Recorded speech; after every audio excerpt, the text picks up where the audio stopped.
Le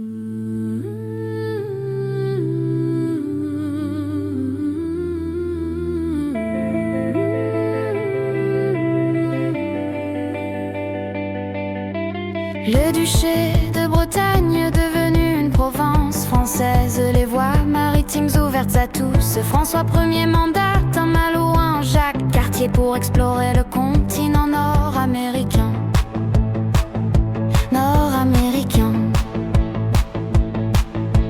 Naviguant à l'aveuglette avec juste l'astrolabe, le compas, le sablier, l'expérience, les marins bretons abordent les côtes amérindiennes en remontant un fleuve baptisé Saint-Laurent. Saint-Laurent. Au premier voyage, ils font la connaissance d'Iroquois. Ils vont ramener quelques-uns en France afin de prouver qu'ils ont réellement foulé le sol d'une terre neuve pleine de promesses.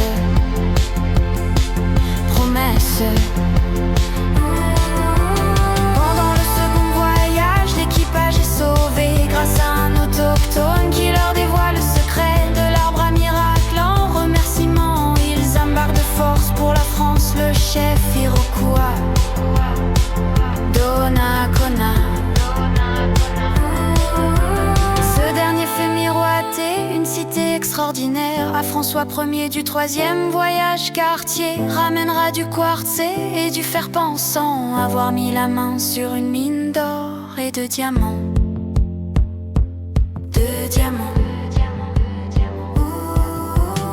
Finalement, le véritable trésor qu'il a trouvé, c'est la nuda, le cèdre blanc d'Amérique, dont les épines et l'écorce sont sauvés les hommes du scorbut et de la mort. Finalement, le véritable trésor qu'il a trouvé, c'est la nuda, le cèdre blanc d'Amérique, dont les épines et l'écorce sont sauvés les hommes du scorbut et de la mort.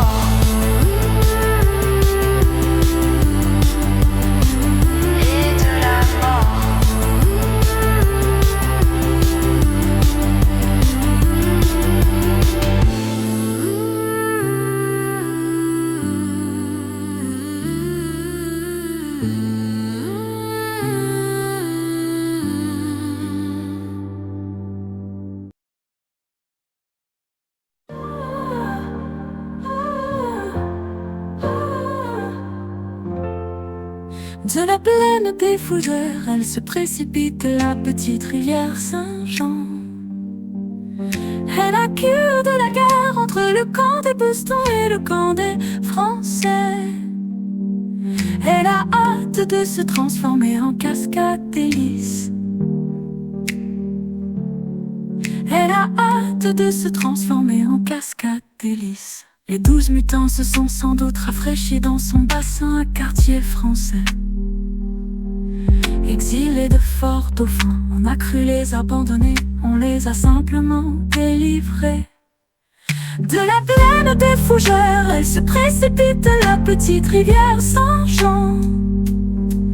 Elle a cure de la guerre entre le camp des Bostons et le camp des Français. Elle a hâte de se transformer en cascade d'hélice.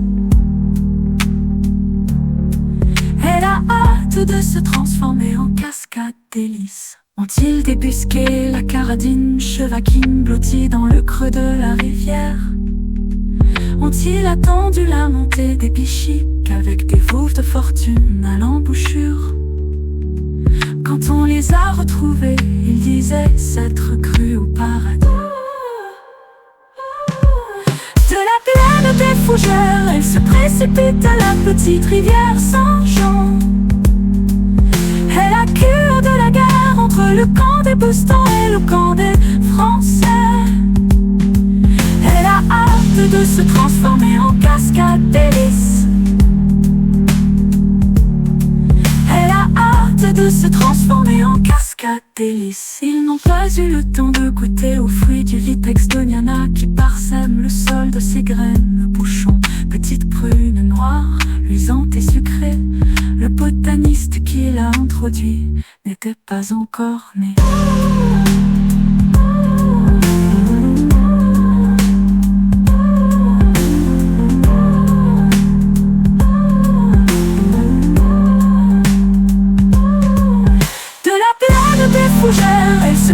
précipite la petite rivière sans chant.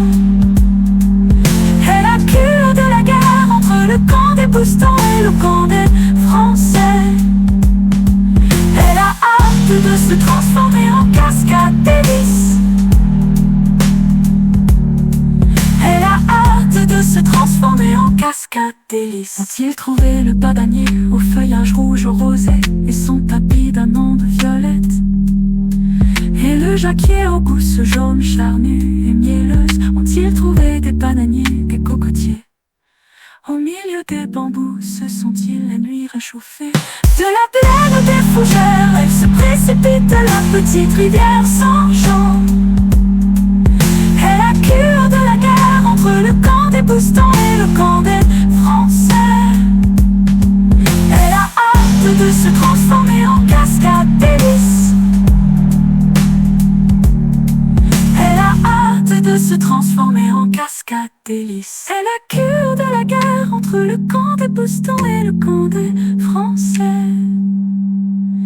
Elle a hâte de se transformer en cascade d'hélices. Elle a hâte de se transformer en cascade d'hélices.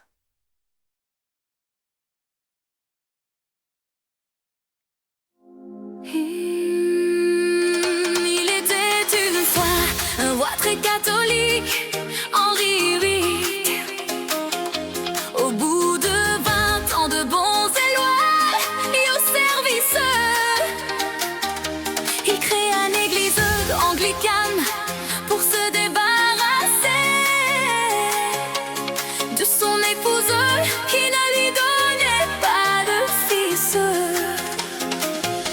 Elle s'appelait Catherine d'Aragon, la mère de Marie Tudor qu'on appela quelques années plus tard Marie la sanglante, parce qu'elle passa le plus clair de son temps à brûler les protestants.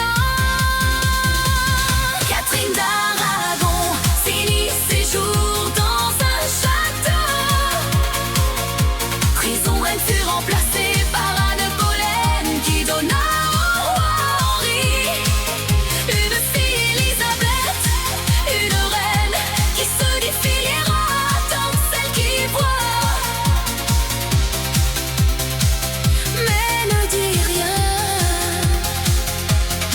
Anne Boleyn fut exécutée parce qu'elle aussi ne lui donnait pas de fils gêne. C'est Moore qui la remplaça, mourut après avoir